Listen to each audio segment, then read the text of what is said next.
Welcome to the second module of Introduction to Machine Learning. We will look at some basic mathematics of machine learning so that we don't have to take as many detours when we are explaining different models of machine learning, and the flow is better for that explanation.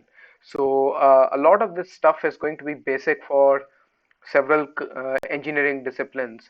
However, let's just dive into it. Let's just refresh it so that we can set it aside and actually get into different machine learning frameworks and paradigms.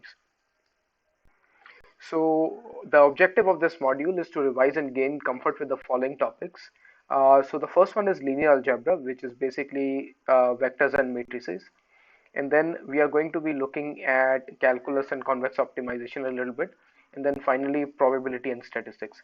In addition to that, if you have background in programming, that will help a lot. Otherwise, I strongly recommend that you start building that, and especially in Python, because a lot of usable machine learning libraries in which new features are being added every day are all in Python.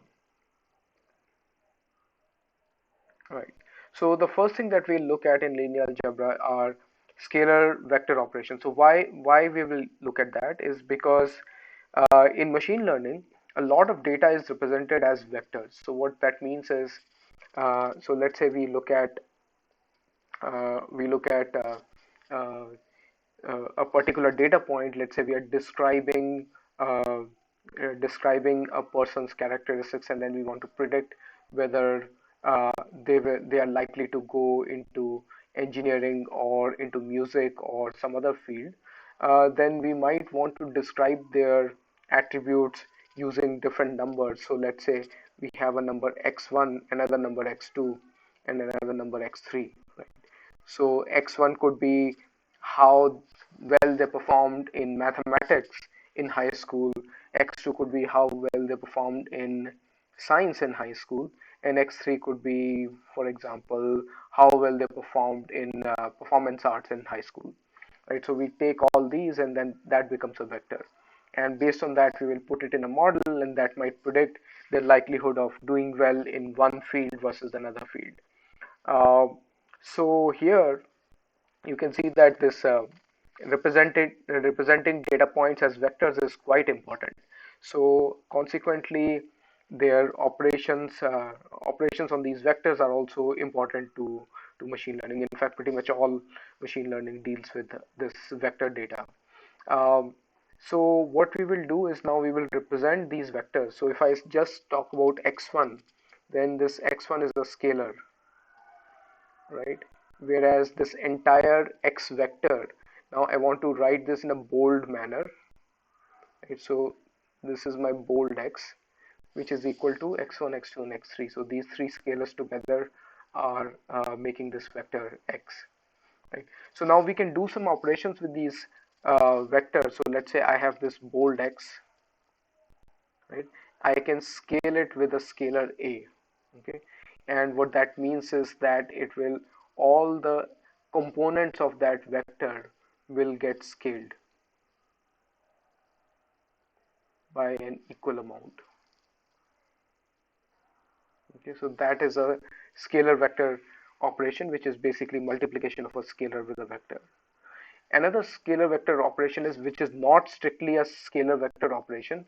It's an abuse of mathematics, but we will see this in programming, is that you can actually take a vector x, right, and you can add a scalar a. So this is not defined in mathematics, not a mathematical function.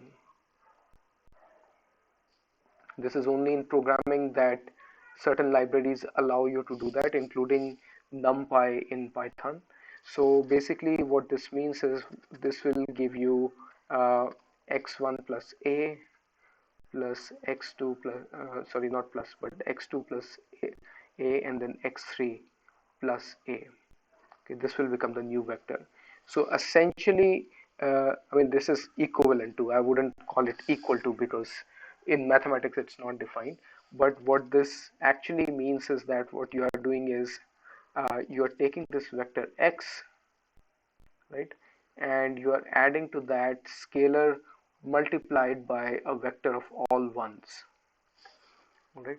So what that means is in notation, what we can write, just like we have a notation for x, which is a bold x, we can write another notation for this all ones vector, right? And what we will say is this, and then we will write this stylized one. Okay, so this is like the all ones vector. And here it is assumed that the dimension of this vector and this vector is the same, whereas this is a scalar. So this is a scalar, this is a vector, this is a vector. And another note about notation is that what we can call is, what we can say is that this vector x, right, what it belongs to set of real numbers to the power 3 because it has three components. On the other hand, a scalar a, right, so your scalar a belongs to just real numbers, right? It does, its dimension is 1. It's, you can treat it as a 1 cross 1 vector. But when you treat it as a 1 cross 1 vector, you have to be careful that your this multiplication may not be defined. In fact, x times a might be defined, but not a times x. Uh, so keep that in mind. So when you see something like this, uh, it's it's okay to write this in programming. It's not okay to write it in mathematics. But if you do see me abuse this notation, just keep that in mind that I am abusing the mathematical notation and going to the programming notation.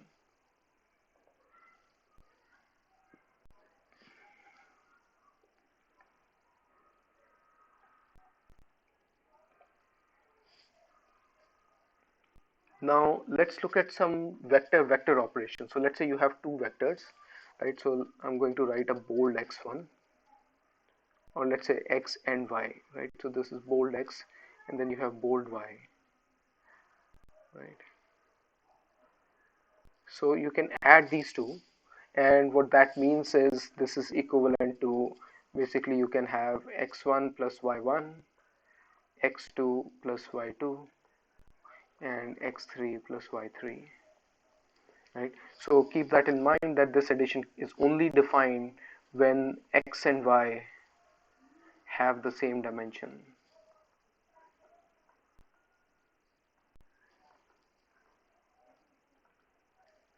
Okay. Another operation that you can define on two vectors is their dot product. So you can define x and its dot product with y. Okay.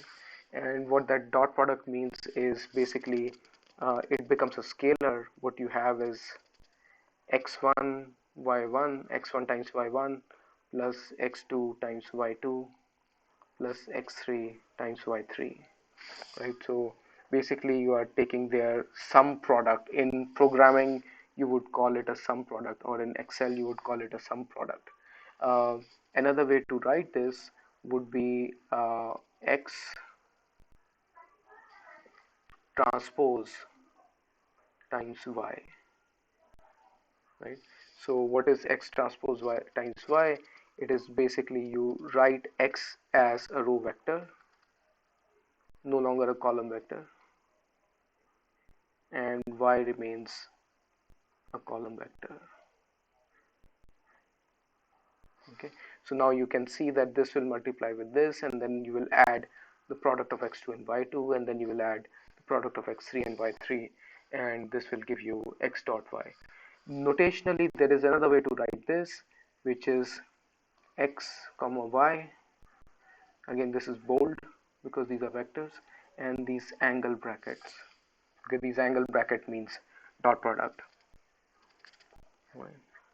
All right. Now we'll define a third operation that you can define between two vectors, and that is element-wise product. And the notation that we'll use is a dot with a circle. Okay, and this will be x1 y1, x2 y2, x3 y3. So here it does not become a scalar, it remains a vector of the original dimension of x and y, but element by element we take the product in place, uh, in their respective places. So it still remains, So this belongs to, for example, r to the power 3.